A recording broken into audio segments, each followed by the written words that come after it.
What makes a memorable sequel? Well, it can't be too similar to what has come before, or we risk telling a story too familiar.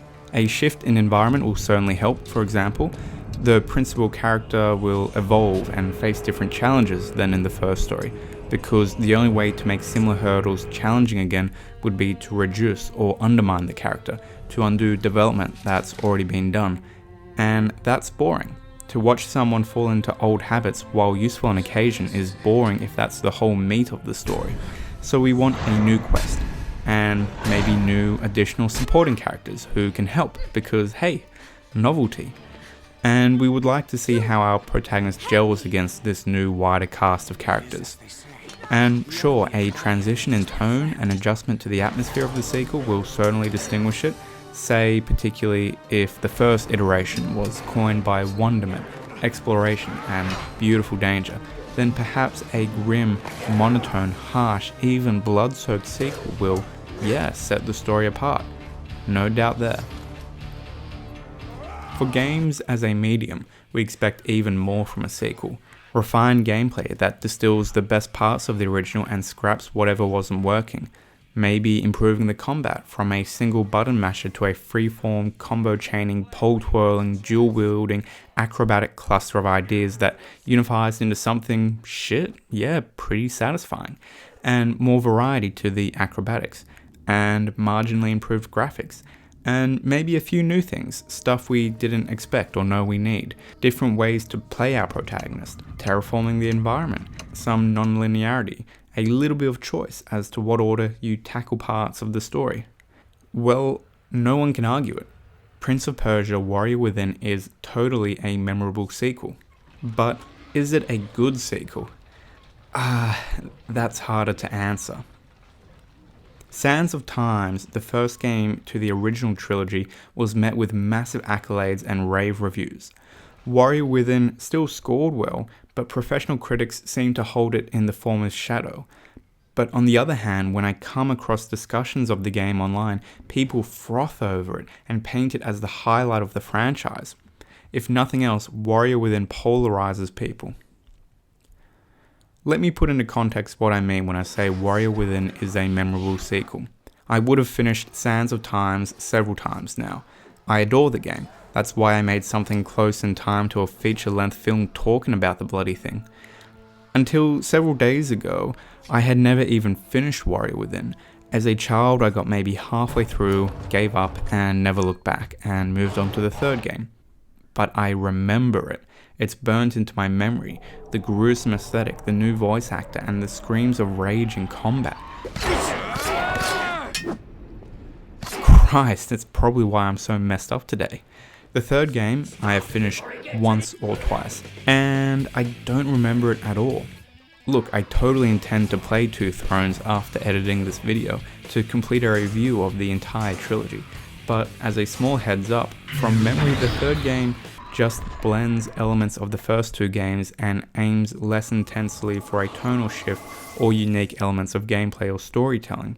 I'm sure it's a fine game, maybe it's the best game in the series in terms of gameplay, but I just don't remember it. It never stood out to me, and didn't leave any lasting impression. But Warrior Within, that's an emotional wound I won't ever patch up. It's with me forever. And I kind of wish it wasn't. As a quick summary, I find Warrior Within to have the best gameplay so far, an environment and tone that's not completely to my taste, and a very uncompelling story that falls apart at the seams by the end. With a video this long, I hope you won't judge these statements right away, but allow me the time to make my case. Similar to last video, I want to analyze the storytelling techniques and gameplay the writers and developers opted for, and assess what impacts these have on Warrior Within as a piece of literature, as a narrative. And on top of that, throughout this video, I want to layer in another element as well, being, is the game a good sequel? A worthwhile addition to the Prince of Persia franchise, a satisfying follow-up to Sands of Time. As a warning, a lot of what makes Warrior Within such a radical departure from Sands of Time are aspects of the game's tone, aesthetic and atmosphere, the downgraded colouring, the harsher music and the design choices of both the prince's new appearance but also the world he now explores.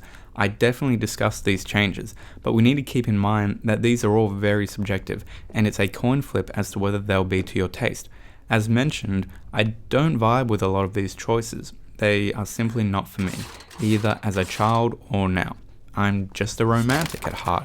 I want to be charmed and look at beautiful things and enjoy wholesome relationships. So a lot of what this game is just doesn't gel with me. And that's okay. But there are many elements to worry within that can be critiqued objectively. Is the story coherent? Do the characters have fleshed out, developed relationships with goals and ambitions to achieve that make us root for them? Is the dialogue clever? Is the gameplay satisfying? Is the gameplay satisfying while also tying into the narrative, advancing the plot with clever tools like menu functions that exist in the realm of the story? We can talk about all of these with a much more refined rationality that won't be simply based on mood and taste. You will be able to find timestamps in the description if you want to skip through some of these segments. I'll start us off by touching on what's changed in gameplay and aesthetic, essentially pointing out the obvious you will have already noticed from the background footage. But I'd like to take this a step further and analyse the effect on the narrative some of these changes impart. After this, you better believe I'm going to do another outrageously long walkthrough of the plot, the rising and falling tensions, the believability of these characters, and whether it ties up into a neat narrative bow. And not to give away my feelings too early, but I lastly want to spend some time discussing some of the, well, let's just call them oversights, things that don't necessarily make sense to the story. Some of these might be plot holes, but others just need more explanation because they leave me rather perplexed with the character motivations or elements of the story. Alright, we've got the bureaucracy out of the way, so let's begin.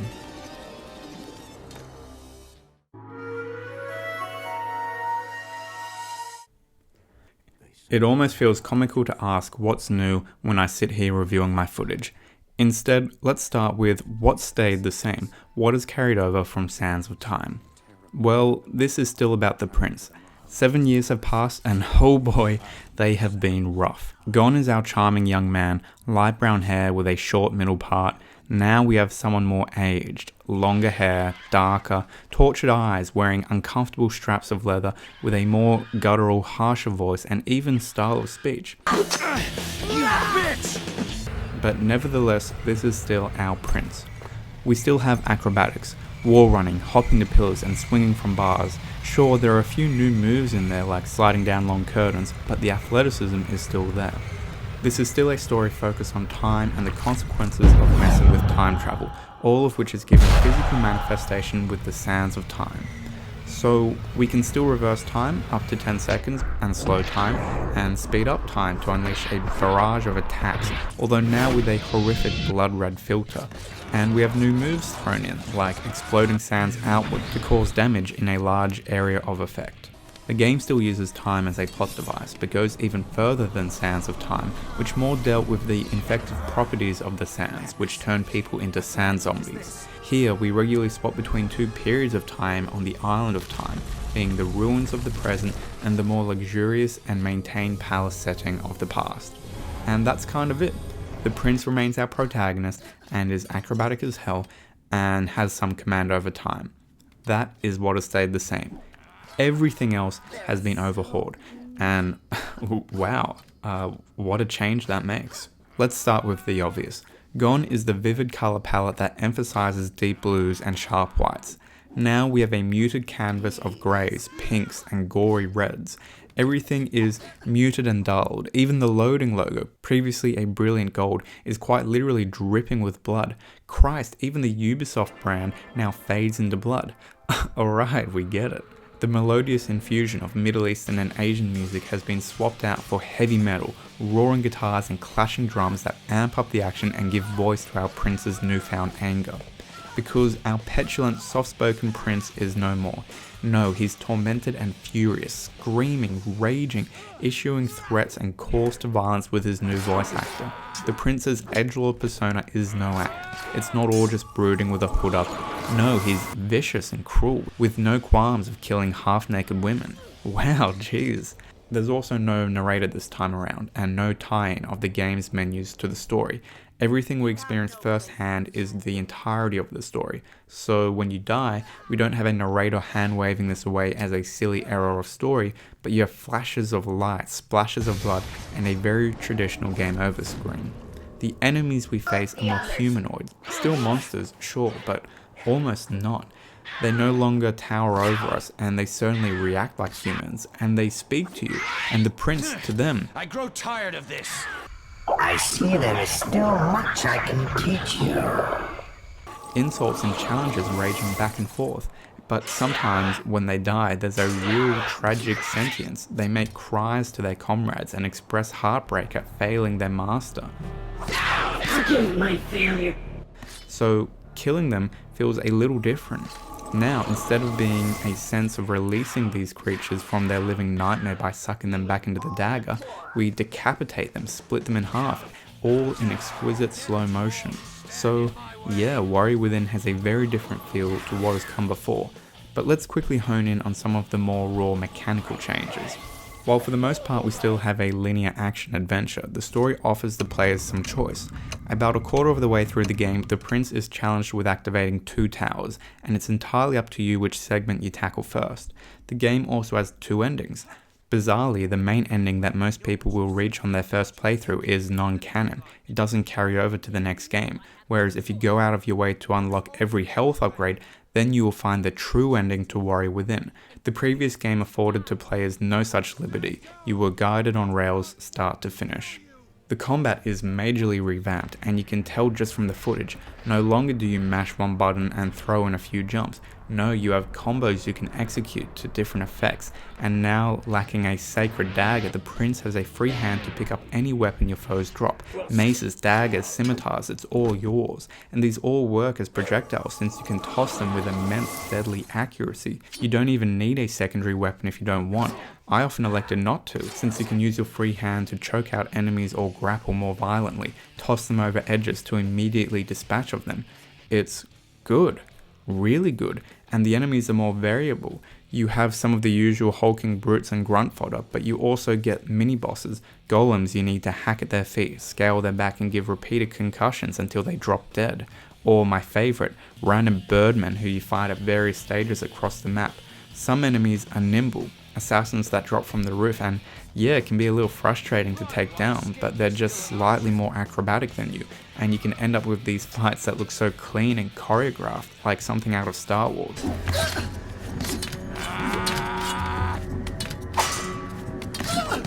There's so much pleasure. And we have boss fights now. A major criticism of Sands of Time was that the 2, and I'm air quoting here, boss fights were pretty lackluster, but now we see the traditional setup. Long health bars, neat little arenas, and action that's broken up with small button mashing minigames. Of course these are better than Sands of Time, but the bar's so low that hardly warrants any kudos.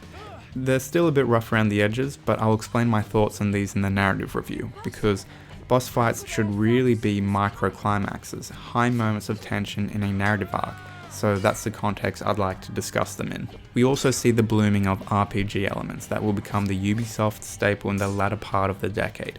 We now have a map of the island, not particularly detailed but giving us a vague sense of place on this barren rock, with an objective always providing some guidance for where the prince should move next. We have regular upgrades with new weapons that increase your damage and power-ups that steadily accumulate to empower you with a wider range of abilities that slowly intensify your capacity to devastate your foes. These often lack a coherent story explanation, but as a general trend in this game, narrative coherence often takes a backseat to what the developers believe would pace the game better. By the end of the game, enemies you once struggled to defeat in 7 or 8 blows will be taken out with a single swing of your sword. Warrior Within clearly does a good job at delivering on the player's power fantasy. Probably the most controversial inclusion to Warrior Within is the extensive amount of backtracking, and I mean extensive. By the time I completed the game, there are some zones I would have passed through 5 or 6 times, but it's not that simple, and there is certainly a reasonable conversation to be had about worthwhile backtracking in a game. Many people will be knee-jerk and declare that any backtracking is a sin. but useful backtracking can enhance storytelling and immersion. You see the environment from a new perspective, appreciate the level design for greater reasons, like the fact it can now work in 2 directions, and there may even be some satisfaction in completing smoother runs of a zone after you've learnt its tricks. A few things work in favour of Warrior Within's backtracking. Firstly, you're rapidly accumulating your new powers and enhanced weapons, meaning the fights become easier, you strike down enemies in less hits and feel the strength of the prince blooming and, dare I say, getting in touch with that warrior within. These repeat enemies are great test runs for your new power and combos. Secondly, half your backtracking is for the reason of navigating in a secondary timeline, the past or present, switching between them when barriers in one area, say the past, are cleared with the passing of centuries and crumbling of the fortress into the present. The level design mostly remains the same, but you keep your eye out for distinguishing features. In the past, we stand atop gardens looking down upon the glory of the sun reflecting off the harbour, a trimarie docked in the port. In the present, we see a grim, barren island and an empty, cold cove, no ships other than yours docking on these shores for maybe centuries. Small things stick out too, like which traps are still operating, how far has the vegetation sprawled. Sure, it's the same environment, but the lick of new paint does it some good. It also scales difficulty. The present is typically easier to navigate since many of the traps are broken or completely absent, but when you pass through the same hallway in the past, then you better get those acrobatics on, boy. But I don't know. I can only stretch my appreciation so far. Some of these zones you do pass through a bunch of times, and it doesn't help that we have a mundane art style because these grey hallways and dark corridors just don't engage me, man. And I know the backtracking is a drawback because as soon as we reach a new zone, something novel like the furnace room or the chasms that are veiled in a supernatural fog, I'm fucking titillated. I'm excited for something that isn't the same bloody reception hall or running along the damn clock tower for the 7th time. Altogether, I would say the acrobatics are equal to or better than what we've seen before. Yes, a few new moves, but still clean, quick, responsive. The prince needs less time to adjust himself before shifting into his next leap. It's good, very good, meshes so neatly with the fleeing segments when you're pursued by, well, probably the best addition to the game, the Dhaka. The Dhaka is nightmarish, scared the hell out of me as a kid, probably scared me from finishing the game. It's a dark, powerful beast of black magic and smoke. It's the guardian of the timeline, and it's after the prince. Peppered throughout the game are these segments where you need to flee from it, and you better flee because you can't fight it. If you slow down, if its tendrils scrape you, you're done. Instant death. And it talks to you, sort of, as it hunts you down. A nice Easter egg is that it speaks English if you rewind time after you fall into its clutches. Come to me! Come to your death!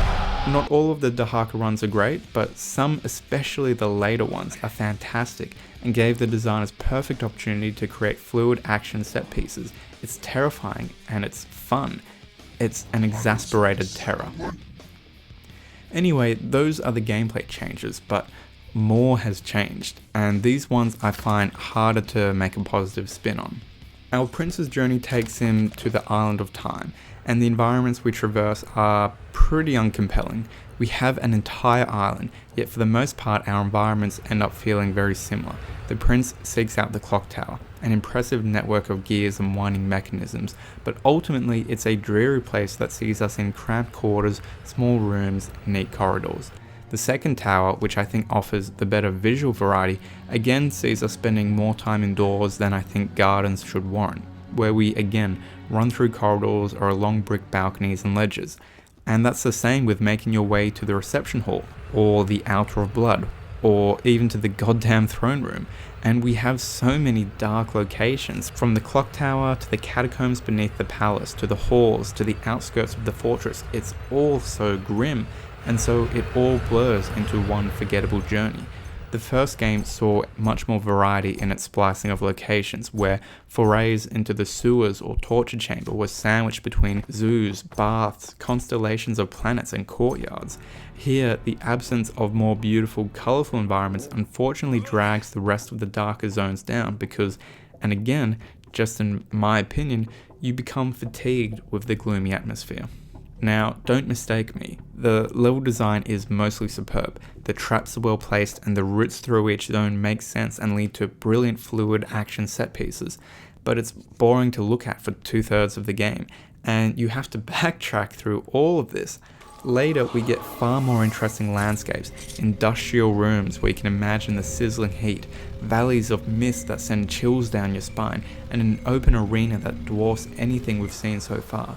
But most zones leading to these areas are kind of boring. So anyway, let's move on to some more unwelcome changes.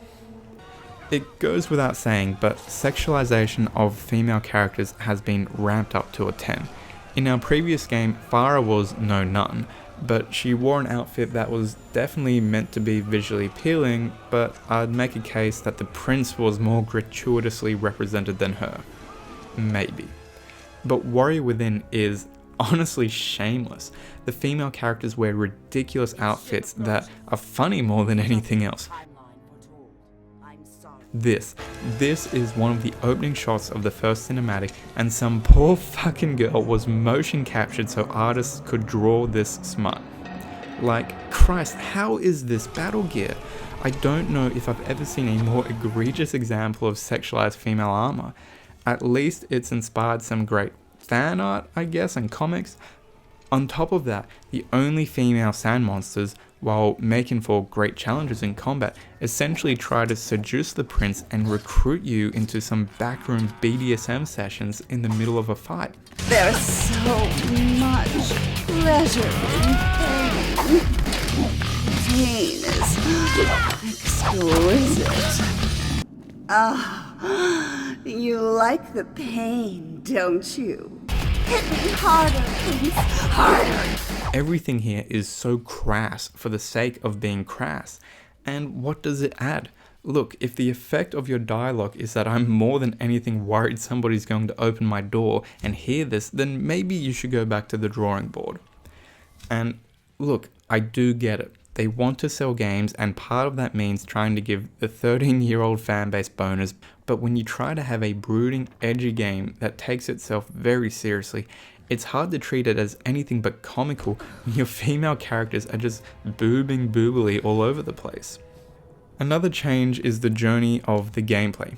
Previously we had an ebb and flow, a period of isolation followed by long segments with Farah, a nice contrast to the crushing loneliness of completing a quest alone versus the warmth and camaraderie of journeying with Farah, our companion.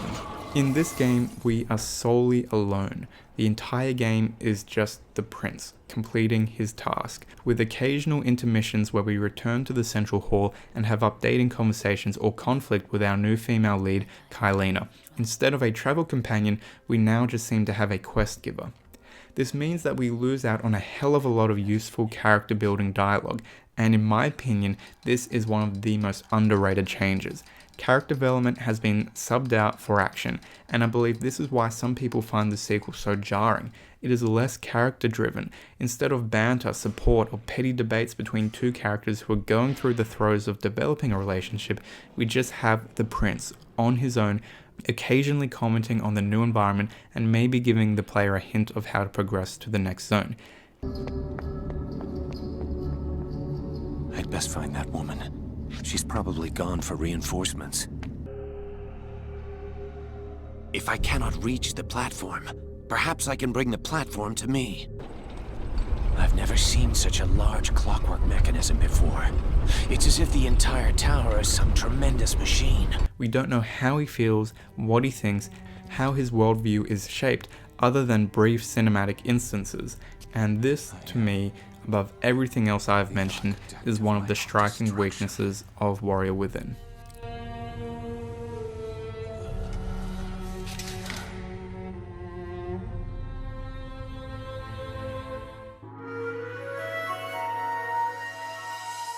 I would like to now run through the story of Warrior Within. This won't actually take particularly long, not as long as my previous video at least, because there is less story here to discuss. It's more complicated, definitely, more quote-unquote adult subtext to dig into, but there's also less significant character beats to analyze. We begin with a shot of Babylon, our prince fleeing from a destructive force in the streets of his own home. It's gorgeous, and seeing his acrobatics animated is something special to behold. We learn 7 years have passed, and looking at him, we see someone far more hollow than who we left in the previous game. Something is definitely haunting him, and that something is chasing him as we speak. We later learn it to be the Dhaka. It has a ominous presence, reeks of evil, and has our prince, who we've never seen bolt from a challenge, run scared. It's a great start to a sequel because all our character expectations are subverted. We then get this shot of him turning to fight the beast. I assume this is purely so we can get a good clear look at him as he puts on a badass pose, because it makes no sense. We know he can't fight the creature at this stage of the story, and he knows it as well, so it seems to be for dramatic effect. We flash forward and see that the prince has sought counsel with an old wise man in the desert, a sage that can impart wisdom and some guiding knowledge. A trope, to be sure, but the dialogue is strong and there are no wasted moments. We know the prince has been getting beat on, losing morale as the Dhaka continually pursues him, and the sage gives him some useful knowledge here, such as that the Dhaka is the guardian of the timeline and chases a prince as a response to opening the Sands of Time in the previous game, that the Island of Time is where the Sands of Time originated from, and that the Maharaja visited the Island of Time and stole some artifacts from the island, including the Dagger of Time. These are interesting elements to lay as a foundation for the sequel. Sure, there's little explanation for why simply opening the Sands of Time means that the prince must die. And you will die. It's an austere rule that seems nonsensical, especially considering that it never happened because the prince reversed time and effectively erased those events from history. But sure, the consequence of the prince's brash actions in the first game still haunting him today is totally a plot point I can get behind. I do, however, really like this last detail, that it was the Maharaja who visited the island. Far father, the despot of the kingdom the prince invaded last game, makes an appearance here, and I'll always support clever tie-ins to the previous title, and this does work. Doubly so because while it seems like a throwaway line here, it does become relevant later in the story. The prince then sails for the Island of Time, and we get shots of him brooding in the storm, clutching his cloak and staring into the tempestuous seas and rain, and then the ship comes under attack. And for the first time, we see sand monsters in a cinematic, and they seem surprisingly human, don't they? Sure, they have glowing eyes, but they have pale flesh, human proportions, and... Did you catch that? The medallion on the prince's chest flares, recognizing the sand. Here, he is wearing Farah's amulet, which she gave him in the previous game. I like to think that he wears it as a memento, still shaken from the loss of that relationship 7 years ago. The next scene is honestly hilarious. Who would wear that? Who walks like they're on a catwalk while nobody's watching? Why does she then act so tender and loving with these creatures? Just what? Ignoring the absurdity of this chick, I like that we immediately have a different atmosphere to the other game, something completely fresh. Kill him. And oh my god, we've started, and look at this, I've barely put down my coffee and I'm already getting shanked in the back. Well, that's one way to start a game. So the naval scene acts as a combat tutorial. You can't save any of your shipmates. As soon as you draw near them, they collapse dead to the floor. The sequence is no challenge, and more than anything, you're studying the prince here, trying to take in everything that's changed. And then the heavy metal kicks in. You're definitely not in Kansas anymore, Dorothy. Some flicks, stabs, and hops later, and you end up in combat with Shahdee, the female warrior. You will never reach our shores alive. For your sake, you better hope I don't. It's your first introduction to boss fights. You block her combos, attack when her guard drops, she slaps her ass if you put distance between the two of you. Okay? And the prince shows he's a supreme edgelord who doesn't care for manners. You bitch! The only thing that shits me about this fight is the fucking wail she releases at the end of every combo.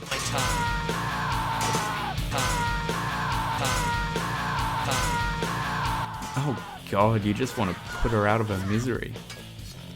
Alright, another thing that shits me is this scene right here. It seems the Empress overestimated your ability. The Empress? Now, that's fine. She overpowers you and kicks you off the boat.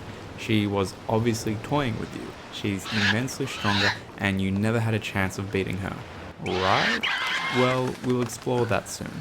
The prince awakes on the shores of the island. He picks up some driftwood for his weapon, beats up some local wildlife, and begins exploring. I actually love this zone of the shipwrecked cove. It's just so grim. The rotting timber, the hanged corpses, and the unreal dark aesthetic. Sure, much of the game is like this, but as an introduction, it's a wonderful contrast to everything we've ever seen. And we know the prince faces a challenge and evil beyond anything he's ever encountered. Honestly, I find this start just so compelling. These areas act as the acrobatic tutorial, and we progress through the ruins, getting a sense of their grandeur, their age, with trees bursting through the stone. It's long since been abandoned, but as we stare up at the citadel, it's still a daunting presence that dominated the landscape. We come across Shahdee again, and the prince brutally clubs her in the stomach, and then she runs off, even though you were surrounded. Man, why is she... What's her deal? What's her game here? Is she scared of you? You can't tell at this point. All we know is that we've knocked her over, she's probably ruptured some organs, and she's left stunned in a very, unglamorous position. So you carry on. Nothing exciting really happens, just navigating the landscape. You fight a birdman. I mean, he's pretty glitchy, but it's a mini-boss that explodes into birds and forces you to dash around the landscape. Cool. And this here is what I meant earlier, a detail I love. These traps you pass by feebly attempt to activate, but they're broken, rusted mechanisms that can no longer fully function. They partially jut out of the ground, a laughable obstacle that you can just walk around. That is, until you enter the past. We enter an atrium that we will find copied and pasted and littered throughout the rest of the game, but for now, it's exciting, and the center of the room is lifted with a pillar of sand. We chase Shahdee into it, and the prince, very eager to murder her without question, and we're ripped into the past. Another timeline. So let's be clear, this is genuinely a story about time travel and timelines, but here Warrior Within kicks off with real time travel elements from the get-go. Time travel is central from what you do from now on, and you'll play in two timelines, the dilapidated present and the glorious past. So the roof reappears overhead, the vines retreat, and we now stand in a warm candlelit room. And oh damn, she just heel slapped the prince in the face and ran off. What the fuck? Again, we saw her kick his ass before, but why is she now running? And to spoil one of the later conversations that we overhear as the prince. I tried my best on him. He was too strong a fighter. He reached the eye. Worse. He followed me to a point. He's here, now, in the hour. And frankly, there's no good reason for this. She whooped our ass in the first fight. So I'm just left wondering, are we meant to fear her? See her as indomitable? The game can't seem to decide, and this is going to be a constant trend with characters. The game just doesn't know how it wants us to feel about them. For now, we walk out and yeah, we're in the past. The traps are restored. And then we backtrack throughout the room, but it's the first time, so we don't mind. And now, with the bridge leading up to the palace restored, we ascend the stairs with a camera that follows us with a brilliant low-angle shot that just frames the prince as a tiny person in comparison to the quest he's undertaking. And we enter the main hall of the castle. I know I keep interjecting, but I just have to layer this comment in, where, I don't know, half an hour, 45 minutes into the game, and all we've been doing is roaming the landscape. We haven't spoken to anyone yet on the island. We haven't learned anything about the island. There just isn't much narrative drive at this point. The combat's fun and the mystery of it all pushes us along, as does this chase with Shahdee. But the prince actually has no plan. He's come here to this island to maybe talk to the Empress of Time, maybe kill her, whatever it takes to stop the sounds being created, I guess. But at this point, there's a real vacancy of strategy on the prince's part, And because of that, I think there is just less investment on our part. There's nothing we're actually rooting for. Story as a motivating force in this game is not very prevalent. The only thing of note until this point is entering the main hall. A room that's intimidating in its immensity, its size, the harsh cliffs and rocks that line the chasm. It's otherworldly. This is, in some sense, again shows off early Ubisoft experiments with something that soon becomes a staple in most of its games, a hub. Although it lacks vibrancy and warmth, this is where you're constantly going to be returning to, your axiom.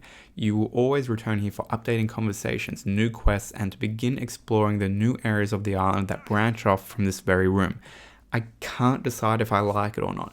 Again, it's memorable, unique. I've never seen a hub reflected in this way, but you never feel at home here, which is probably fitting because the prince is never settled in his journey. Soon enough, we enter a cutscene and a few things happen. Firstly, the prince sights an obscure character, dark, wraith-like, cloaked in shadow. It's nice and subtle, easy to forget, a decent injection of ominous foreshadowing. But the prince can't linger. He hears the sounds of struggling ahead. We find Shahdee grappling with Kaileena. The prince watches. He watches for quite a while until he makes some trite comment about the enemy of my enemy, yada yada. Kaileena falls off the ledge and grabs onto it. And honestly, shout out to Kaileena for the strongest grip in the ancient world. She holds this position for the entirety of the fight. Hot damn, someone get her a shot at Ninja Warrior. And then we resume our earlier boss fight, if you want.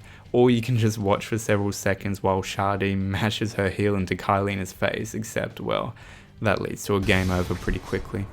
The fight operates the same way as before, and yeah, it's still kind of boring.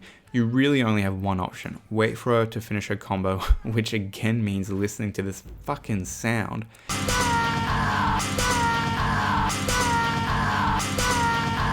Anything else at all where you try to be tricky, she wrecks you. She does monstrous damage in moves that can't really be dodged, and if you spend too long waiting for an opportunity, she heel slaps you across the room. God, what the hell is her squat to get that kind of mileage on an 80 kilo dude? What I will say is that I love the sound mixing in this fight and all other boss fights to come, because when you come close to taking down the enemy, up to the final, say, fifth of their health bar, the music wraps up with an intense, rapid series of guitar chords that really makes those last few seconds of the fight feel dramatic and frantic. You should be honored to die by my sword! After you win, the prince showcases his honest brutality, no hesitation in puncturing his blade straight through Shahdee's stomach. Honestly, it's kind of shocking. Do we even know this man? This prince? Jesus, who heard him these past 7 years? Oh, right. Come to me! Come to your death! The rest of the cutscene is awkward. Kaileena tries to march off. The prince, for some reason, shoehorns in the name of the game. I am the Prince of Persia. And the conversation, for the most part, is stilted. Shahdee here is interesting. The fact she explodes into sand is... okay? Was she a sand monster? What I do like here is this moment right now. As happened half a dozen times in the previous game, the castle collapses and the prince and his chicky babe companion are separated. I'll find my way to you, he shouts. This is a clear callback to his explorations in Azad with Farah. Two lovers always forced apart but still reuniting, and the game immediately subverts this. Kaileena isn't having it, and it's pretty funny, but it means the prince is still journeying alone, trying to make his way to the throne room and find the Empress of Time. To make our way back into the present, we again need to enter one of those copied and pasted atriums, except this time it's unoperational. There's no magic pillar of sand, so going forward we will always need to activate these ourselves, a boring trial and error task of pressing these 4 buttons in the correct order.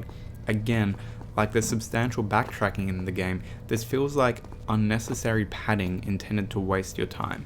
However, back in the present, the prince catches his first sight of the Dhaka. Already the creature has pursued him to the Island of Time. I love the design of the Dhaka, cloaked in shadow with a demonic ram's head. There's no possibility of debate. It's huge, it's ominous, it's bullshit strong, and it's out to get you. And it finds us. With the prince's spidey senses tingling, he knows the creature is near, so we run. You need to go quickly or face instant death, and we get some clever close lens angles of the prince desperately fleeing, the Dhaka trailing from behind. It only lasts a few seconds at this point, but it's poignant.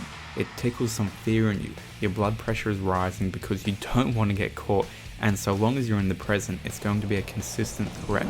But just as we escape its clutches, we learn one useful piece of information.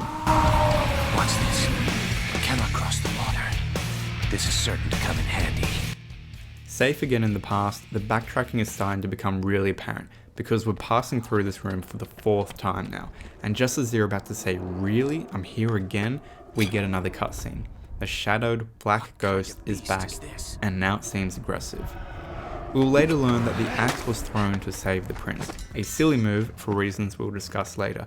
Now, to reach the secret ending and also the canonical ending of the game, you need to scoop up all the health upgrades. A change I really like in Warrior Within is that you have to work for these. Every single upgrade challenges you with a gauntlet of traps, harder than anything you'll come across throughout the main game. It's hard, it's fun, I love it. So throughout these clips, you'll slowly see the prince's health bar double as I tick these off, which honestly I couldn't have done without a Steam walkthrough, since some of these are bloody out of the way. I like exploration in games, totally, but locking the real ending of the game behind all this work is a decision I find hard to support. We find Kaileena in an antechamber, and in the center of the room is the hourglass that we know will eventually hold the sands of time. Currently it's empty, insignificant, posing no threat, just an oddity filled with marbles. The prince again tells Kaileena he wants to meet the empress, and again, she speaks vaguely, dismissing him, in part because the door to the throne room is sealed shut. The prince of course makes his edgy one-liner. When a man is faced with his own death, he finds the impossible less of a barrier. And finally, a few hours into the game, we're given our first prompt of direction. To open that door, we need to activate 2 levers, one in the Clockwork Tower and one in the gardens. Okay, finally, a motivating push. Brilliant. But shouldn't the prince be a little suspicious? At this point, he doesn't even know her name, and all the horrible events of last game were from him blindly following the instructions of someone he didn't know, just throwing himself headfirst into any suggestion.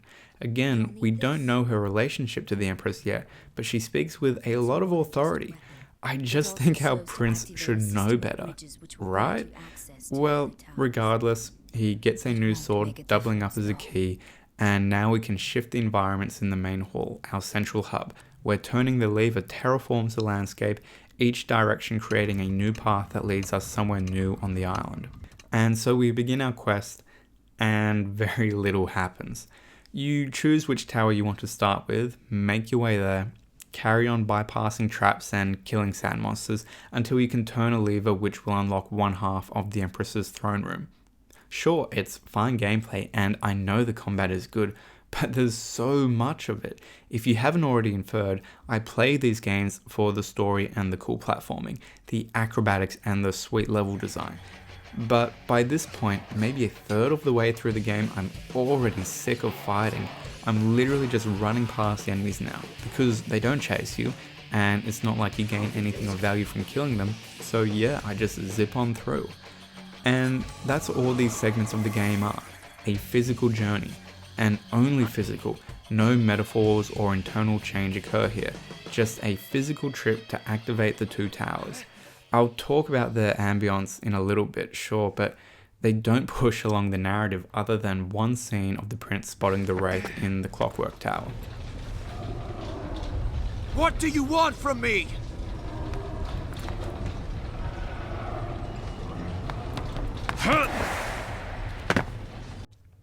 No character development, nothing. We don't meet anyone, the prince doesn't articulate his thoughts like he sometimes did in the Sands of Time. Nothing. It's pure action, which is fine, but that's not my cup of tea. In 2004, a reviewer named Taicho published a pretty critical review of Warrior Within, and he seemed to come across the same problem I now face, writing that There's a new combat system now, but there's also way more combat, and it takes place all over, so whether or not it actually ceased being repetitive, I couldn't tell you. Just as in the first one, I traverse the combat-oriented areas so I can arrive at the next perfected genre-defining platform section. It is like ordering a pizza and getting a free walrus. Even if the walrus were excellent, and I mean truly exemplary, I'm not really in the market for it, and it's not why I ordered the pizza. Damn right, I'm here for the acrobatics. I appreciate the combat at the new industry-defining peak, but I don't want it, so I zip through as fast as I can like a goddamn speedrunner. In terms of our prince as a character, the only impact these towers have on him is to probably frazzle him, unhinge him even more, because as we come across impassable barriers in the past, we need to return to the present, and as always, the Dhaka waits for us. In my opinion, these are the weakest Dhaka segments of the game.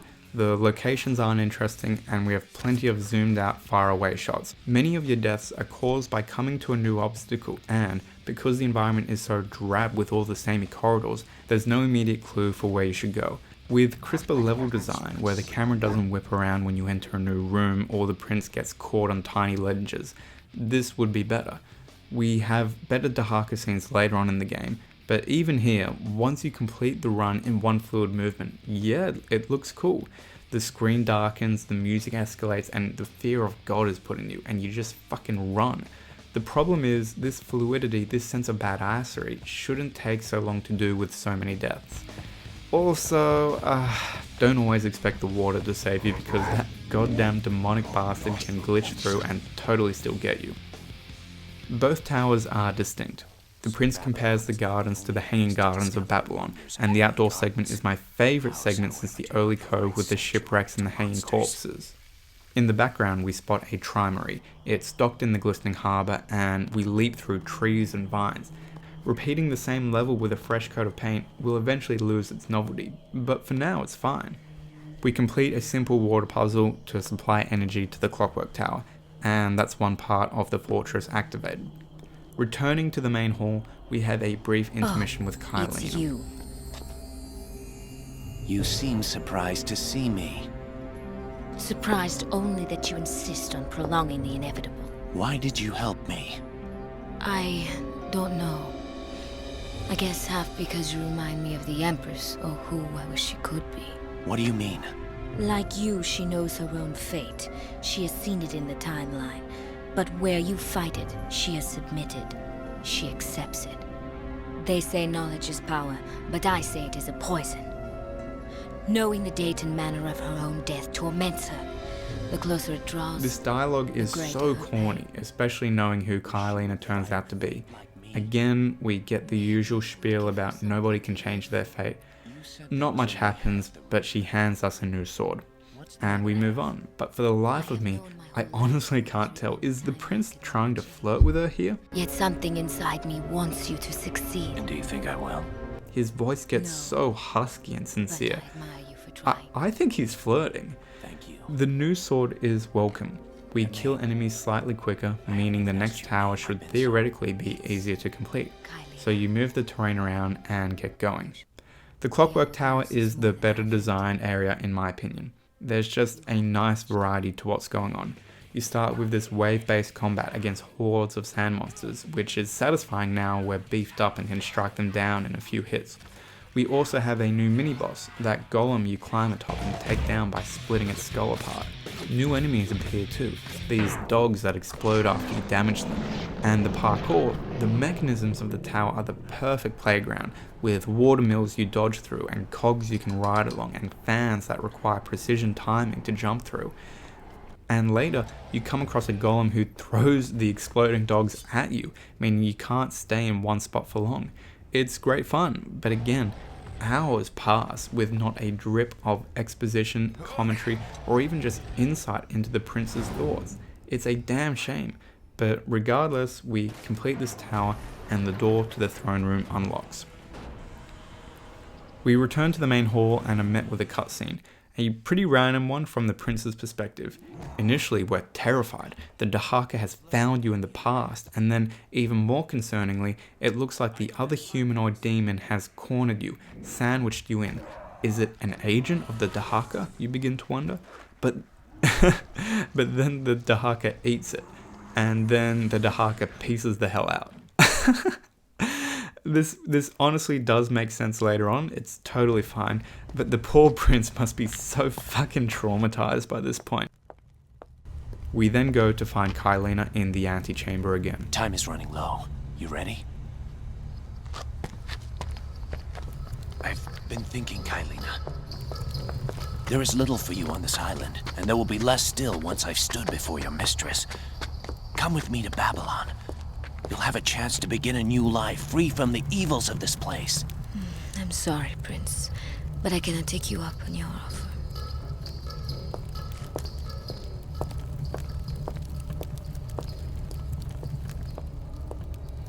There's so much off about what happens here. We know nothing of Kaileena, and we know nothing of the prince's thoughts of her. There was no mutual exploration of the castle together, with her by our side. No joint learning or showcasing of vulnerability. It's a low-hanging fruit, but he hasn't developed a relationship with her like he did with Farah. But still, he does this. He invites her to live with him. I guess he has a crush on her, but we wouldn't know because we aren't privy to his thoughts. He even bizarrely says, "I've been thinking that." But we don't know that because he never tells us what he's been thinking. And then this expression when she refuses. He looks so angry and distrustful. I have a theory as to why we have this frame right here, but I'll come back to that later. But I do want to comment that it seems like an inappropriate reaction. He should be rather hurt or disappointed or confused. Regardless, Kaileena and the prince go to confront the Empress. And I promise I won't interrupt the cutscenes anymore, but can we just talk about how much of a Bond villain she looks like in this scene? Why is there a lever all the way over there just for this one door? Anyway, moving on. I am sorry, Prince, but only one of us can cheat fate today.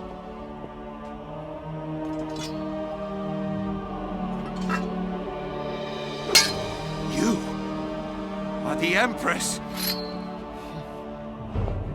I told you to leave, and yet you kept coming back.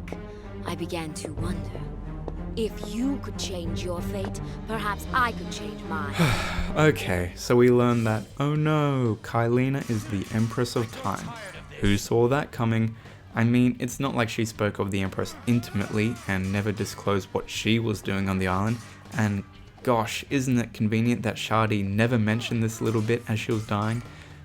But I'll try to be fair. The fact that we saw Shahdee and Kaileena grappling earlier, and knowing that Shahdee was deferential and respectful of the Empress, all these combined to make this a possible surprising reveal on your first run through.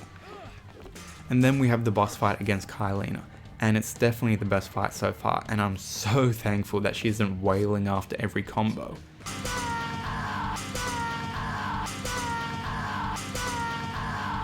And honestly, I love the throne room. There's so much detail to take in. The griffin statues, the sheer decadence and scale of the room. It really sells itself as belonging to an evil empress. And that's all the fairness I'll grant, because there is so much off about what's happening here from a narrative perspective. Let's just zoom out and analyze the motivations here for a moment. So on the one hand, Kaileena is terrified of how she has read the future, that she will die at the prince's hand. So of course she tries to resist. Even though she admits it is likely futile, she attempts to fight her destiny to die at his hands. Okay, but if she is resisting this destiny through violence, isn't that a little contradictory? Violence against the prince, the person she's worried will violently kill her. So when the prince says, hey, let's not do this, let's not fight and engage in a duel to the death, she says, no, you will kill me, therefore I have to kill you. Do you see my problem here? Kaileena vehemently believes the timeline when it says the prince will kill her, but naturally wants to live. But when she is given an out by the prince to not fight, she rejects it. The prince says, I don't want to kill you, point blank, but she insists that they need to fight. It is an obstinance that I can't look past. Now maybe Kaileena's rationale is, I can't know for sure I'm safe until the prince dies. Only then can I truly know that he lacks the capacity to murder me.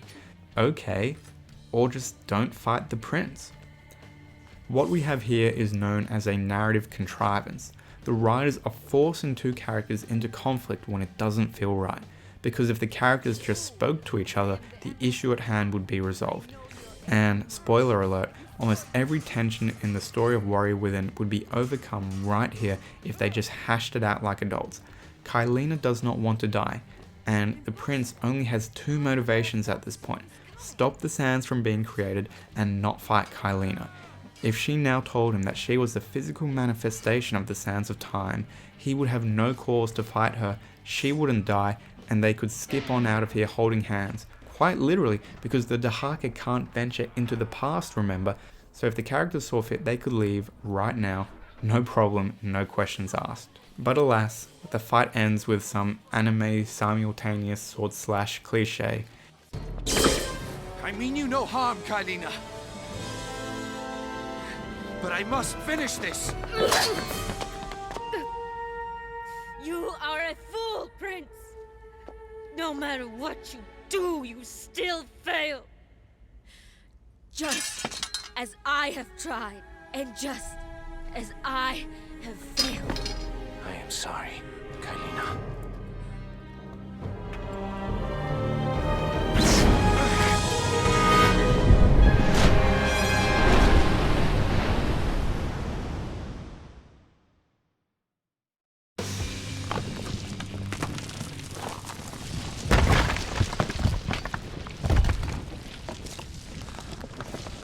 I must return to the present. And the first half of the story comes to a close.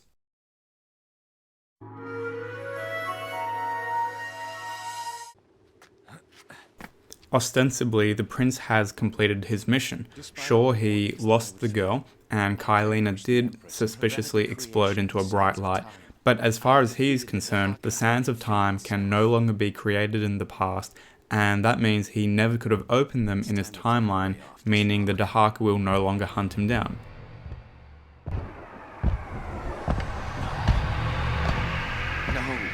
No!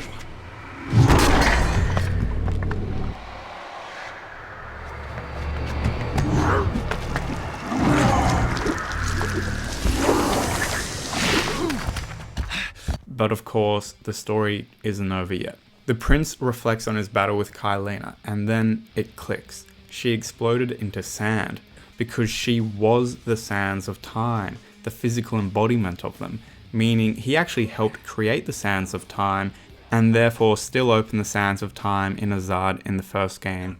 Well, shit.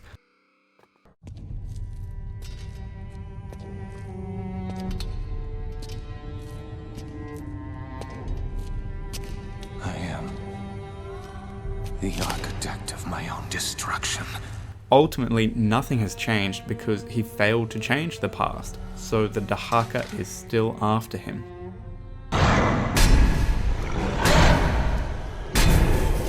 Come for me then.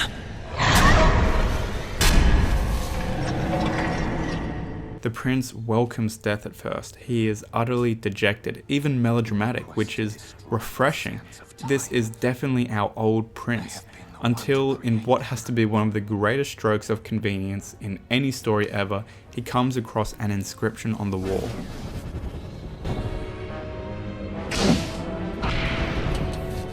Let all who read this know the courage and valor of those who fought and fell for the Maharaja. We sought the power of the sands of time. Most found only death. Myself among them.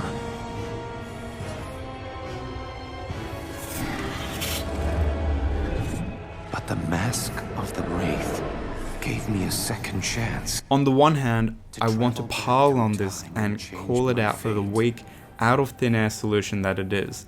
The fact that the Dhaka just happened to toss him into this catacomb, that the inscription was written in this catacomb and not somewhere more prominent, say in the throne room where historically leaders and conquerors of history have chosen to deface the walls, which also would be fitting since that is where the treasure was stolen from.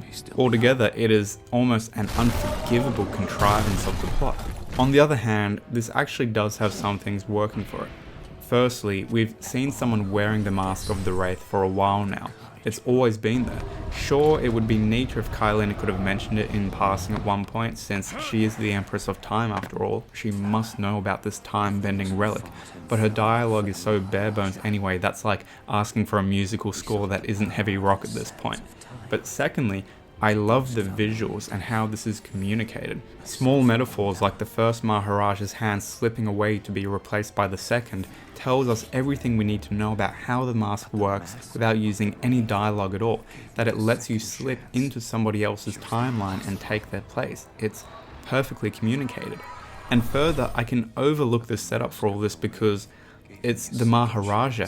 Again, we heard him mentioned in the opening cinematic, but to see that he actually left a message behind on the Island of Time and is even inadvertently helping out the very prince who conquered his empire in the first game, it's compelling, clever, and emotionally loaded.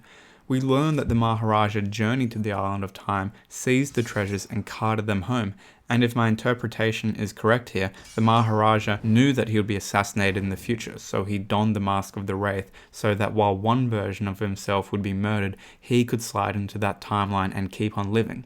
And I think what we see here is the Maharaja in turn killing the assassin that murdered the original version of himself. If that is the case, these runes must only be several decades old. Honestly, it seems like some of the first thoughtful storytelling in this game, and I'm itching for more. Maybe this is asking for too much, but I would have just loved some extra acknowledgement of the first game in this franchise. Whether it be the prince mentioning that this was indeed Farah's father, that it's like she's looking out for him once again, or even saying that sacred word of hers, Kagalugio, that we learned in the first game. I know some people hate that kind of fan service, but goddamn, I'm a sucker for that kind of corny shit.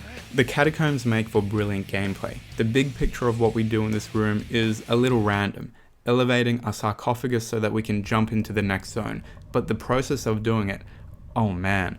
The Dhaka is close. He's crashing through nearby chambers and corridors, but the prince needs to keep venturing out of the safety of the catacomb to activate these levers.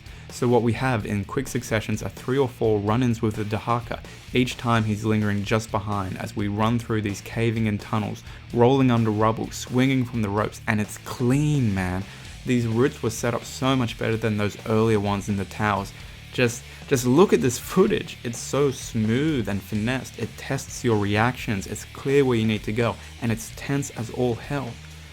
So we then move on to the prison, and it's fine. I don't have complaints, but the whole game has been gloomy and grim, so this environment does little to stand out. You fight a boss, but it's just one of those mini boss golems from earlier with a slightly longer health bar. The only interesting point is that you get a new weapon, but since the Dhaka destroys it in the present, you have to return to the past to pick it up.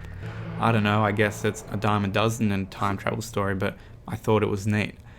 You move up through a library. Again, it's okay, but no interesting puzzles, another grim environment, so you just keep pushing through, going through the motions of it, and then you're back in the Clockwork Tower. Okay, and then you're back in the main hall. Okay. But it's just so much of the same at this point. Finally, it was around here that I collected my final health upgrade, and honestly, it's so out of the way I can't believe anyone ever completed the true ending of this game without a walkthrough. But what now happens is that once you've traversed the traps to the antechamber for the 5th time, you find the water sword. Neat. Cool. Back in the throne room, the prince investigates the sands of time. He struggles with self-doubt because, remember, at this point he doesn't know where the mask is. It could be damn well anywhere. But again, convenience. There's a cracked wall behind the throne, which we smash through and find a time portal. This one, perhaps we can argue and say that Kaileena knew about this, the location of the mask, and is trying to keep it secret. It's never declared in game, but I'll take any fucking explanation at this point. So finally, I don't know how many hours into the game we are, the prince finally has a clear, exciting and compelling goal. And it's clever. Kaileena is the embodiment of the sands of time, yes, but if he can go back further in time, force Kaileena through one of these portals into the present and kill her there, then the sands of time will have been created after the events of the first game of the series. He could never have opened them in Azad, and the Dhaka will never come after him. Okay, let's see how this plays out. So we have new zones, new dog enemies, and a daunting, massive arena ringed by waterfalls. Definitely one of my favourite landscapes, which for some reason just echoes Shadow of the Colossus to me, but perhaps that's simply because of the arena's sheer magnitude. We journey onward, and it's not too much later that we come across the mask itself. Again, we're treated to a cute little cinematic, and actually, yeah, let's just appreciate for a moment how many cinematics this game has. They drip them in constantly, and they look almost as good as anything you'd find in the game today. And always, our headstrong prince, he puts on this filthy, dusty mask on without a second's thought, and God, if you thought his seizures looked painful in the first game, this is just harrowing to watch.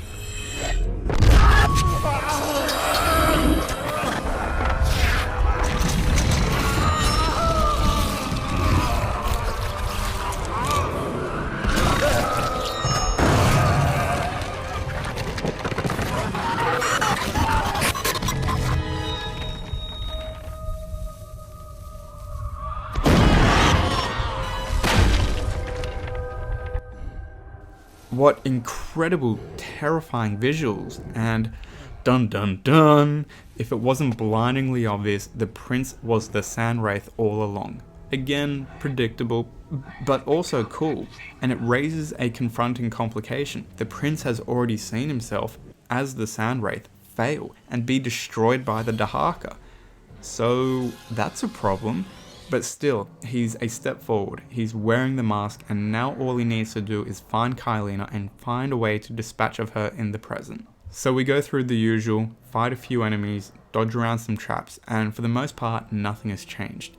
You play as the Sand Wraith, but other than your health slowly depleting and you slowly accumulating sand, it's the same gameplay. With the extra sand, you're incentivized to take more risks, play more aggressively, and use your explosive sand powers, but otherwise it is business as usual. You return to the arena and there's a brief random boss fight against the Griffin. I found this a little odd. It's not difficult and it's not wholly interesting, but it also just comes out of nowhere. It's a sand monster, it must be, it leaks sand as it dies, but other than the Griffin statues in the throne room, I couldn't spot any reference to the Griffins throughout the game. Is it Kaileena's pet? A terror lurking on the island? It's small details like these that could have added so much to the game if we just knew more, but we take it as a random fight and forget about it. You backtrack through the garden again. It's optional, but if you pop into the main hall, you can catch this conversation between Shahdee and Kaileena, them speaking, perhaps a few days before the prince arrived.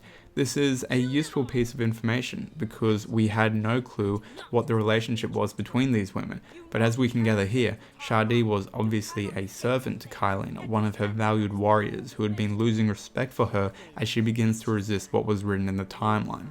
I just want to say that even though Kaileena does not make herself sympathetic at all, the prince still seems to empathize greatly with her.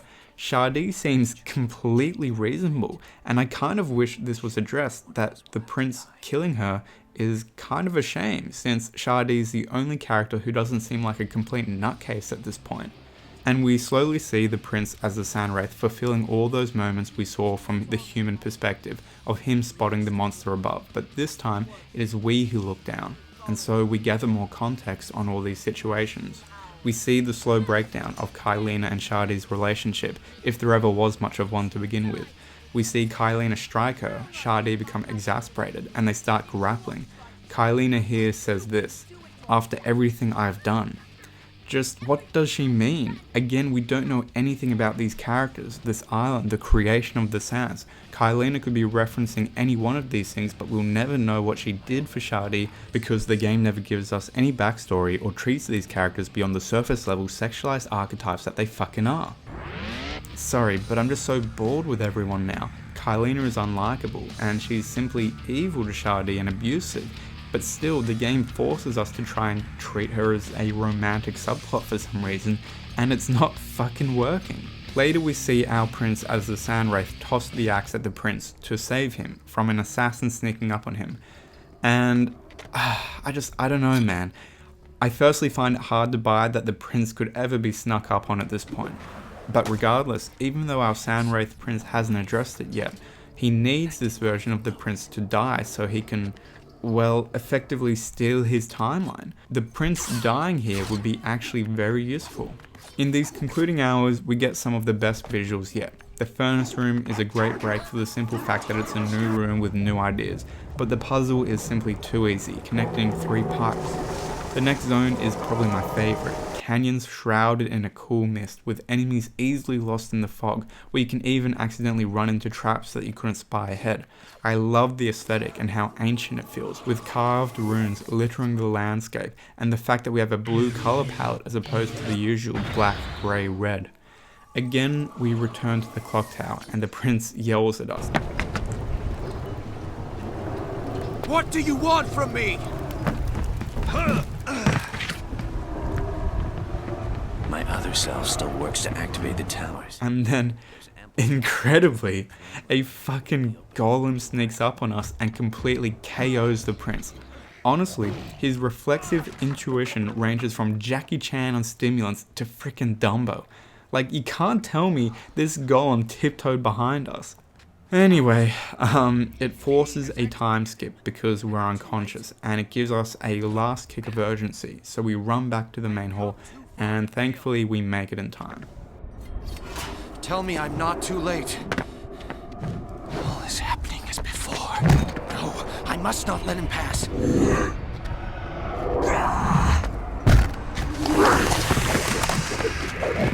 I'm sorry. The mask, it's loose. So all that has changed here is our prince had the common sense to do a backflip out of the way, while the one we followed reacted like a kangaroo caught in headlights.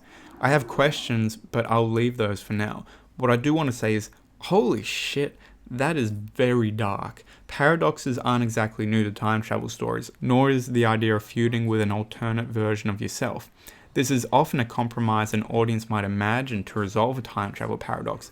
One of the other selves needs to die, but writers rarely seize this option because it's so bloody grim. But here, the prince straight up kills his other self. No hesitation, no moral qualms. That prince, he did nothing wrong, did nothing to cause us to dislike him. And he was exactly us hours earlier in the game. He is the same prince who romanced Farah and saved the day in the previous game. And now he's dead. God damn, I honestly respect the game for committing to this dark twist on a time travel trope. Again, we confront Kaileena, and quite literally the first part of the cutscene is copied and pasted. No changes at all. Bravo to the prince for acting with perfect precision. And this fucking glare I mentioned before. Now Kaileena has earned that frown because the prince knows she's fucking with him and he's angry at her. Earlier it made no sense, and it is clear to me at least that the developers just copied this over with no edits. I really wish they went to the full effort to change his expression in the first iteration of this scene, because it would have been a subtle showcase that now the prince knows better. But in a game chock full of backtracking, what's one other copied and pasted scene, hey? It doesn't have to end this way.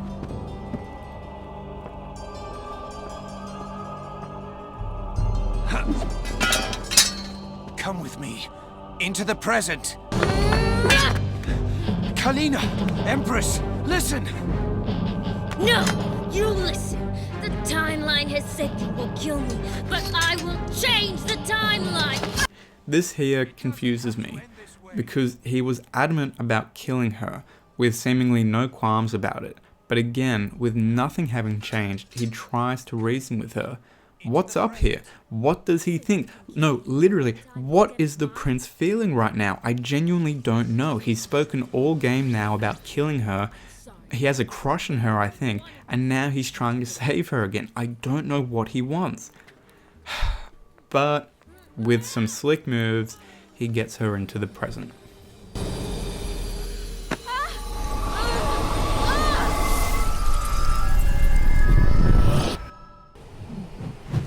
I know what you've seen, what you think you've seen in the timeline. Then you know I have no choice. There is always a choice, Kaileena. Then I choose to live, and for you to die. Now this is where we have two intersecting endings. Right at this moment is where you get the normal ending, where she stubbornly insists that you fight. You kill her and your plan works. The Dhaka collects her sandy soul and Farah's medallion, since none of these belong in the timeline. And with that, you sail off the island. The end. But because I have the water sword, we get the true ending to the game. Stand down! I do not want to kill you! Even if you don't want to kill me, you will. The timeline demands it. No, Kaileena. You can change your fate. I have done so. A terrible beast was destined to take my life, but I have freed myself from... What is that No! thing? How is this possible? I've stopped Kaileena from dying in the past. There are no sands in the hourglass.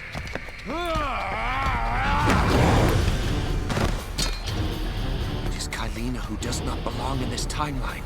The beast is after her now. In bringing her here, I have sentenced her to death. This is all your fault! Could this be? This sword, it seems to protect me from the Dhaka. Perhaps the beast is not so invincible after all. And then you get to fight the Dhaka, this goddamn menace who has haunted us the entire game. Always he has destroyed us if we fumbled or made one misstep, and there was nothing we could do to resist. We've known since our first encounter with it that it's harmed by water, so it's appropriate that our water blade is the secret to undoing him. Sure, but fuck man, we're 10 minutes from beating this game and I'm out of cares to give.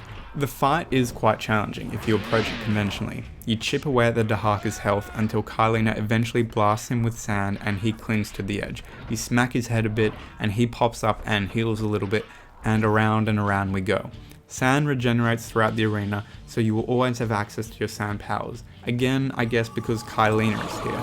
And that's helpful because, by God, you can cheese the hell out of this fight with the sand powers available. Like, just watch this rubbish right here. Slowing time is an easy way to dodge his moves without a doubt, and throw in some cheap hits once he's vulnerable, and then you can unleash all hell on the great and mighty Dhaka. Like, what the fuck is this? We're literally 20 seconds into the fight, and he has a slither of health left. Anyway, the arena's great, and the music, well, I don't know if the boss music ever changes, but it's fine. And the Dhaka does plenty of damage when its attacks connect. It's a decent way to send off the game, and it does feel great beating on the monster who has caused us so much trouble the entire story, the source of the prince's despair and anguish.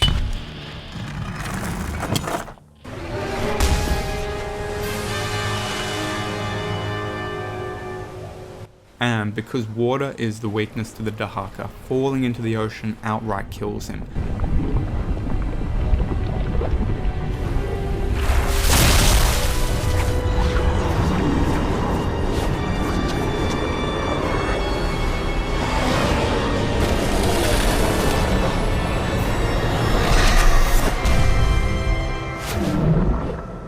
And so, the prince is free from his nightmare. The timelines are in order, the Dhaka is gone, and most importantly, he's won the girl, Kaileena, who has shown herself to be a complete abusive psychopath. Brilliant. Sadly, this actually does mean that the events to the first game, Sands of Time, have now never taken place. Shahraman never invaded India, the prince never unleashed the Sands of Time, and he never met Farah. The ending to last game tragically severed their relationship, but at least Farah and the prince still shared one morning together. By the end of this game, they don't even have that.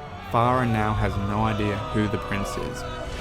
Kaileena and the prince then build a boat together, sail off into the sunset, and have fully clothed sex to dramatic music, with cuts between them orgasming and the prince's home city of Babylon burning to the ground. I wish I was fucking joking. And there you go. That is the story to Warrior Within. Of course, things are technically resolved, and because we've seen the prince suffer for 20 odd hours, it feels damn nice to see him, I don't know, not brooding and fuming for once, getting a moment to calm the hell down. So on the one hand, we're kind of forced to feel relieved at the ending, but I don't like Kaileena, and she's packaged here as some sort of reward. Her whole persona is simply that she's violent and she's attractive. That's it. On top of that, while we know the prince has changed his fate, those lingering words at the end of the game still chastise him for thinking he has made any progress at all. So you just shrug and say, okay, I guess our boy's just gonna keep on suffering. All this is, of course, to lay foundation for the third game, but it would be nice if this story could tie off neatly and be its own holistic story. Remember, Warrior Within started off strong. There was a compelling premise to the story, and the sands of times never tied into it. It's just that Worry Within lacked all forms of narrative substance and character development in, those pretty crucial stages between the beginning and ending of a story, and it falls a little flat at the end. But there was potential here. I like how the story started off. As you can see, I'm not charmed, I'm not inspired, I'm not even that eager for the next game after the minimal story progression we got this game. As a character, the prince doesn't change. While in Sands of Time we got the uppity, prideful son of Shahraman, the rude, royal prick full of bluster and false courage who transitioned into a wise but wounded warrior, someone empathetic and mindful of the harm their mistakes caused, here we get an angry, harrowed, depressed prince who, has harrowed and depressed sex at the end of the game. There were some cool ideas, for sure. That the prince is haggard and broken after 7 sleepless years of being hunted was a brilliant contrast to start with. Or that the prince freaking murdered another version of himself. That's dark, man, and in a good way. I like these things, I just wish these were propped up with motivations and an interesting cast of characters we could empathize with. But they weren't. All that's left are questions. And oh boy, do I have some questions. And is that Farah we see tied up there? Normally I would end our video with the conclusion of the narrative analysis, but I just have to touch on some of these points. I do want to preface this section by saying I know these complaints can come off as snivelish, like, wow, look at me, I found some plot holes in a 15-year-old game. No. I perfectly understand that for a video game to sell well or even just be enjoyable to play, aspects of that game's story or the internal consistency of its lore will have to be sacrificed at the altar of gameplay and simple fun. Few games can juggle both and come off unscathed. I will say that on the whole I believe Sands of Time did a better job at striking this balance, but that itself was not perfect. I also believe sequels have a hard time selling a holistic narrative when they weren't planned from the outset. There was no plan for a sequel to Sands of Time when that story was developed, and it shows. So for Worry Within to even have a foot to stand on, it needs to start introducing new ideas and fast, and I don't hold this against the writers. Alright, the lengthy qualification is out of the way, so let's get on to bashing this game. My biggest gripe is that most of this narrative falls apart if we apply the well, if somebody just spoke plainly test. Essentially, if one of the characters spoke like a real person and explained themselves better, or just treated the prince like an adult, then the prince could have adjusted his plan, reacted differently, and we would have a completely different story. But as I said earlier, what we find is a boatload of contrivance. What the game tries to pass off as deep commentary on destiny, on the adage of you can't escape your fate. It's met with a reply that looks like, okay, maybe, but also like, maybe everyone here is just kind of being an asshole. When the prince first met Kaileena, all she had to do was explain that her body was literally the sands of time, and maybe the prince could have worked with that knowledge. He could have taken her to the future. She does have her own library, so she would have known about the water sword to slay the Dhaka. Or if Shahdee here explained that Kaileena was the empress before she died. Or if the prince lightly inquired into what the hell Kaileena was even doing on the island. From his perspective, she's just here, loitering around. I know I'm being a bit of a nerd, doing all these what ifs and picking at the fundamentals of the story, but like, if your story only works because characters consistently obscure information without any good reason, then maybe your story needs a bit more polish. I think you can guess my second major gripe, Kaileena. If the writers intended for us to see her as a complicated woman, then they missed the mark. In theory, we could have had a very interesting character, someone who is abusive and self-destructive, who lashes out in anger at everyone she is close to, but also has some redeeming qualities that make us hope she turns out okay. Yet something inside me wants you to succeed. But we didn't have any redeeming qualities, unless large breasts count. And I don't think she needed to be the kind of virtuous woman that Farah was. Not at all. I've spent some time trying to imagine what could have made Kaileena more interesting. And if we were to go back and try to fix her character, then maybe we could have a completely different backstory. For example, what if Kaileena was kidnapped and enslaved as a child by some witch doctors or dark magicians, who then transformed her into the Empress of Time against her will, and that she resented this ever happened to her? Even with this tiny injection of backstory, everything starts to click a little more. The fact that she's obsessed with changing her fate would now mean something, because she would have always fought against her fate and failed, and she would be desperate, a victim. And I think that's what Kaileena needed, a sprinkle of tragedy and victimhood, somebody who was made into this violent, aggressive warrior, that it was a life she never wanted, but it was forced upon her. And if we had that context, as well as had a few hours of traveling with her in the fortress, then her betrayal at the midpoint of the story might have actually hurt. But it didn't, because I never cared about her.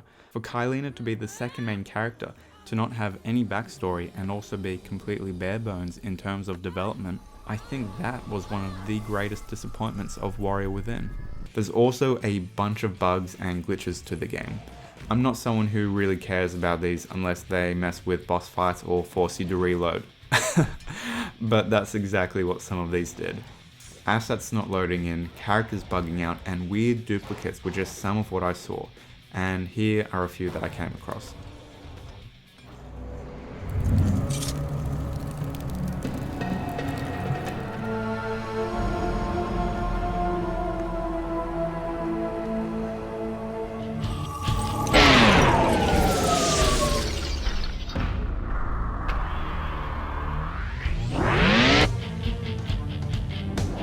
And lastly, and again, I'm sorry for doing this, particularly in a time travel story, but some things at best need an in-universe clarification, or at worst are flat out incompatible with the world the writers created. There's honestly too many to touch on, so I'll rattle some off right now. How can the prince reverse time? He no longer has a dagger of time, which had a convenient button he could press to have up to 10 seconds rewound. How many timelines are there? We know the prince we played isn't the first timeline. We see another prince as the Wraith. But was that Wraith the first timeline, or was that Wraith chasing another prince on his own? If so, why didn't he dodge the tentacles? What makes our prince unique enough to escape death? Is it an infinite circle, or are there just several streams of time that have broken off along the way? We know the prince can talk as a Wraith, so why does the prince as a Wraith never say a word? Warn his past self not to unleash the sands? Or why not let his past self die here? How did the Dhaka get into the past? Was it galvanized when the prince put on the mask of the Wraith? Actually, why doesn't the prince just go and live in the past from the outset? Sure, his home and kingdom would be gone, but he's never expressed any particular love or affection for his friends or family or his role as the prince, and he's obviously desperate, willing to murder a version of himself and 2 chicky babes to be free of the Dhaka, so fuck it man, go stay in the past. Why didn't Kaileena just kill the prince herself when his guard was down, instead of engaging in all this rubbish with the towers and handing him a cursed sword? Why did Kaileena not use the mask of the Wraith herself? She has a massive library and owns the island. Surely she knows it exists. Why is the throne room locked? Could Kaileena never enter here? That's her throne room. What? Why does Kaileena keep referring to the Empress being busy creating the sands when it's only her death that finally creates them? So what was she going to do if the prince never arrived? Just stir them around in her stomach? I'm taking the piss here a little bit, but I hope you can catch my intention. There's just a patchwork of conveniences that would have benefited from some more time spent explaining them and expanding the lore and motivations of our new characters. There's one that I want to hone in on, the prince's medallion, the medallion of time belonging to Farah in the first game. Why does he have it? He reversed everything at the end of the first game, and we saw her wearing it there, so does that mean everything he physically touched duplicated when he reversed all the events of the game? Are there 2 daggers and medallions now? Since the prince has his own medallion, and Farah is wearing hers here, what's happened? I always assumed that, aside from the dagger, everything returned to its original location. The fact that the prince still had the dagger in his hand in the sands of time was because the dagger is an anomaly, something existing outside the fabric of the universe. But now, we know the prince wears Farah's amulet on his torso, a lovely touch, a memento to her, but we saw her wearing it in the last game.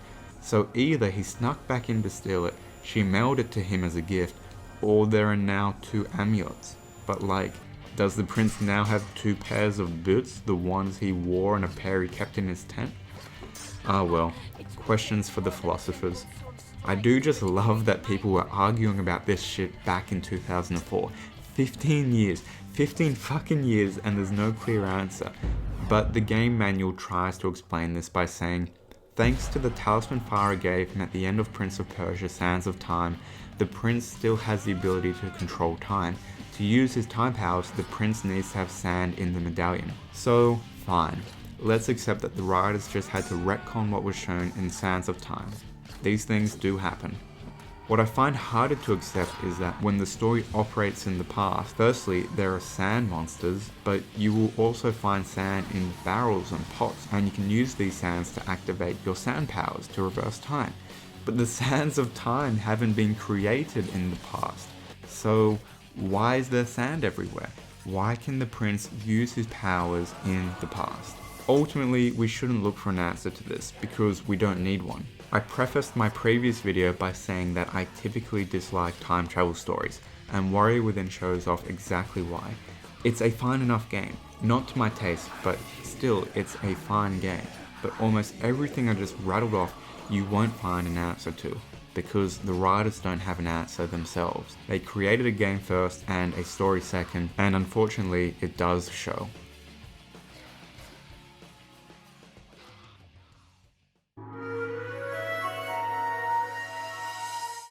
Warrior Within is the black sheep of the Prince of Persia family. The first game was charming, and the final game is a decent enough conclusion, but Warrior Within is like an awkward adolescence, full of flourishing hormones, fits of rage, and committing way too hard to fads as they come by. And even though I'm not a huge fan of the title, I actually think it kind of works well as a sequel. Yes, I dislike the overt sexualization, the backtracking, story, and color palette, but I respect what the game attempted. We will never see the prince be this brutal again, this tortured and broken, and this lost.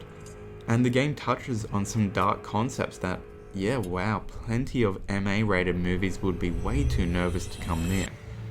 We saw the prince at his absolute lowest, so we know that whatever comes next, it must be a process of pulling himself together and a triumph of climbing back up to his feet.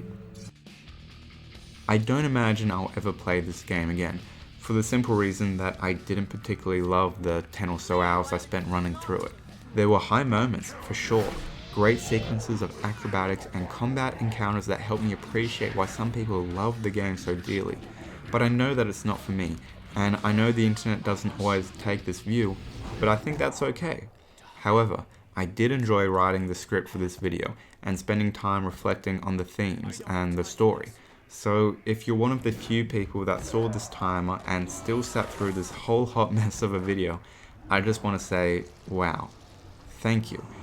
You might also enjoy my previous video on the Sands of Time, or you might also like to consider subscribing, since I do intend to finish analysing the final title in the Sands of Time trilogy, before also considering what other video games I might also like to critique in this long-form fashion.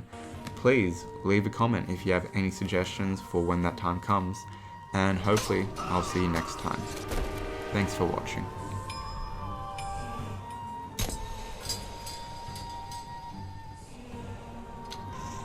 All that is yours is rightfully mine.